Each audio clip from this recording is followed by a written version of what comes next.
Welcome to this week's episode of Digital Marketing Today. Happy to have David Ezell from the Lanyap Group. We'll be right back.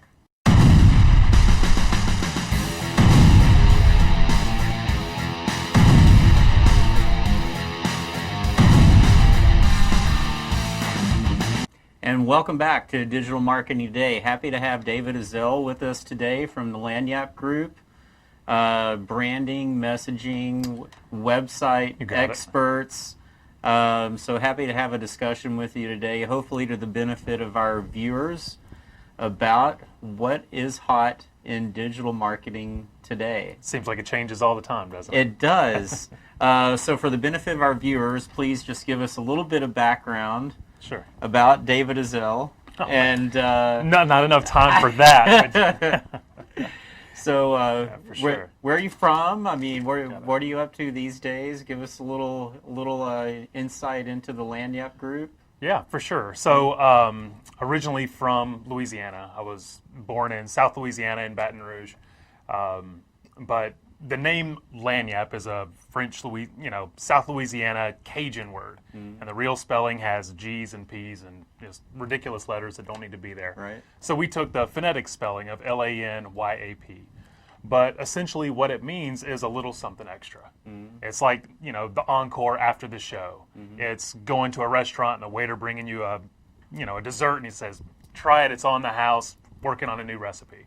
Just kind of makes you feel a different way. So I've always liked kind of what that stands for and what that means. So we always work with our clients on helping them to figure out how they can do that, not only for their own clients, but also internally. How can they always strive to do a little bit extra? That's cool. I wonder how many boats are named Lanyap. That's the first place that I saw it. Really? Yeah. I remember being in the car with my mom when I was a kid, going to a baseball game, and just passing by a boat and it just said Lanyap. And I couldn't, of course, at that age, I had no clue. I couldn't even spell it. I was like, Legmia, crazy letters. But as I've gotten older and I've kind of seen what that meaning is, you're right. I mean, it's just everywhere. Yeah, that's funny. My parents lived in Baton Rouge for a little bit, and been to New Orleans enough. You've seen it more than once now. Yeah. So interesting. So I know that you guys are really focused on kind of similar to our business model. Even though we're video-centric marketing, we really focus on the consulting and the strategy side of things first before we do any work for anyone. So we know that what we're going to do is going to work for them and for their business. And I know that's kind of how you guys operate as well. So let's talk for a bit about just the overall importance of that branding piece of it. Right. And how that drives kind of the messaging and then, all those other things, all those tools and tactics that come later. Sure. So, I mean, your brand just in general, it's always so much more than just a logo, which is what a lot of people think. It's like, I just need a brand really quick and move on to the next thing. But, ultimately your brand is what people say about your business when you're not in the room. And small businesses, as you're getting started, you're bootstrapping and building, do what you can to build that consolidated message. And then you can always hire a team of professionals as you get bigger and as your business evolves. But, think about it if you have 2 employees and you're on the 20th floor of a building and you're both on different elevators. And in each elevator is somebody who you want their business. By the time you get all the way down, is that message going to be the same thing? Are you going to be saying the same thing that I'm saying when we talk about our business and how we bring value to our clients? It's just consistency. It's what people say when you're not around. Yeah.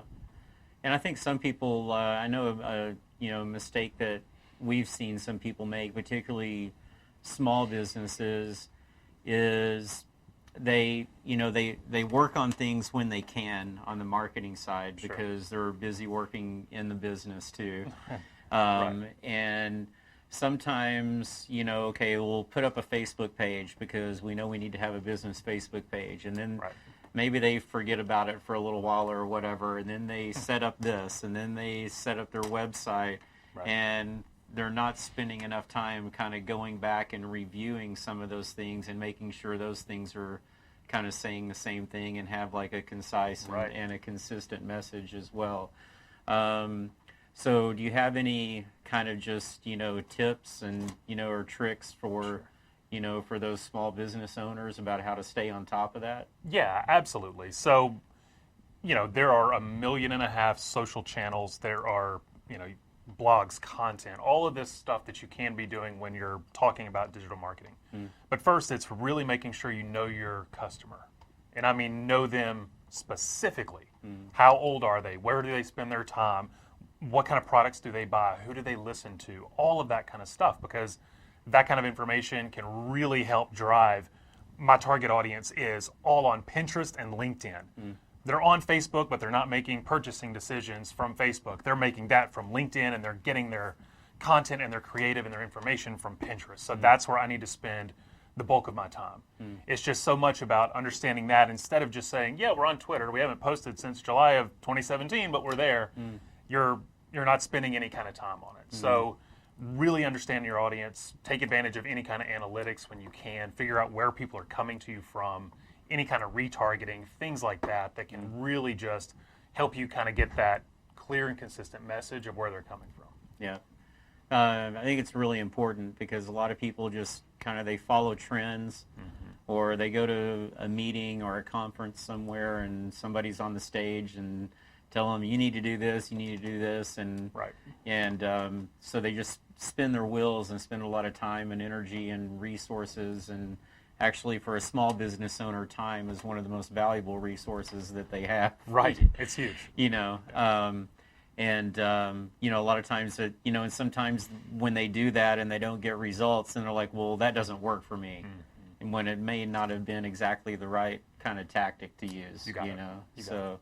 And there's no silver bullet. There's no do this and it'll solve all of your problems or your strategies or any of that. It's a lot of let's try this, let's give it a concerted effort, let's figure out how we can measure it, see what's working and see what isn't, pivot a little bit. It's all about making sure that you're staying on top of what's driving your business and not just, well, I'm on Twitter and I posted last week, let's hope somebody shows up, because it doesn't work that way. Right. Really being intentional of finding out what's working and what isn't. So I know you've worked with a lot of different types of businesses. So I guess I'll ask a lead-in question, and maybe we'll come back and have a little bit of a more in-depth conversation after we take a short break. But Okay. Just to lead into it, so different types of businesses, like particularly from a website perspective, right? So we already have some of that branding in place and kind of already developed some messaging based on who that target audience is.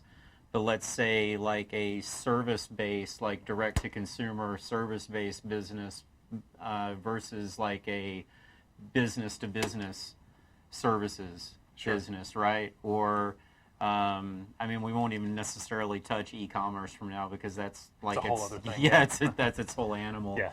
But just as kind of a lead into a more in-depth discussion about that, what are kind of, if it's like B2C versus B2C, B2B, and maybe they're both service-based businesses, like how do you set up that approach as far as helping somebody like develop a website and the messaging behind that? Sure. So everything is, the first place we always start is what are their goals, not only short term but long term. How are they going to get back there? How is everything going to be measured? Because especially something that's B2C, you have a finite amount of time that you have their attention. So if your main call to action, let's say you're selling a product, if that's your main call to action is the selling of that product, don't have it 4 scrolls down your website before there's a call to action to buy this product. Walk them through a story, but give them the option to purchase along the way. So that everything starts to become backed up. Don't make them go hunt for how they can do business with you. Think of it like a newspaper. All your heading information and the most important thing is at the top, and everything else starts to scroll down. That way, if you have them for 3 seconds, they know what you sell, they know how they can buy it. Maybe they're not ready to right now, but they didn't have to go hunt and peck through 4 pages of your site and tons of content before they found what you want them to. Yeah. So it's just being strategic in how you lead them through that journey. And a lot of, especially small businesses, when they start kind of with the website building, it's that whole, here's all of my content. They kind of show up and throw up, for lack of a better term, you know. And so their content is all over the place. So we'll a lot of times work with them on strategy and hierarchy. What's most important? What's second? What's third? What's fourth? Sometimes supporting content can be on another page. It doesn't have to be something that's right up at front, you know. Just kind of walk them through, and it's all about the UI and the UX, the user experience. What do they experience when they come to your site? Is it all on mobile phone? You know, I mean, that's why analytics play such a huge role. Sure. With our site, actually, I mean, we have like 80% of our traffic comes on desktop. So we think about that whenever we design our site to make sure that it's more desktop friendly than mobile, even though mobile is great and that's fine. And if those roles were reversed, you just have to make sure you know that. Cool. Well, there's a lot more to dive into with that, but we're going to do it on the flip side. Right now, we're going to take a short break and hear from our sponsor for today. So stay tuned. We'll be right back. Adults in the U.S. consume 5.5 hours of video content every day.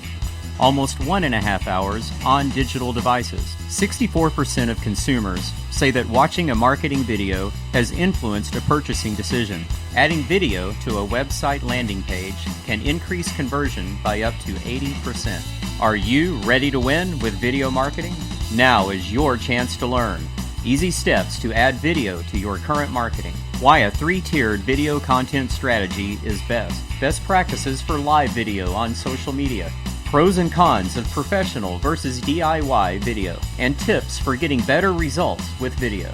Gain the confidence to grow your business and brand with video marketing. Request your speaker today.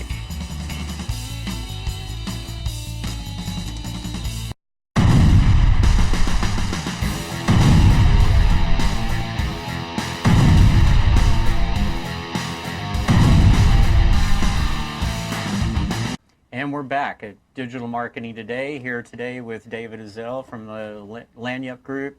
So before our break, we were talking about the importance of the user experience. When a prospect or a visitor comes to your website, what kind of experience are you going to offer them? And how quickly are you going to give them the opportunity to actually make that purchase or whatever your call to action is? So I'm going to throw a softball question to you. That's kind. So with trends that you're seeing, with the analytics that you see on a daily basis and trends that you're seeing, what kind of role does visual and video content play in that user experience? Absolutely. I mean, it's huge. Even with our site now, we're introducing some new services to add more value to some of our clients.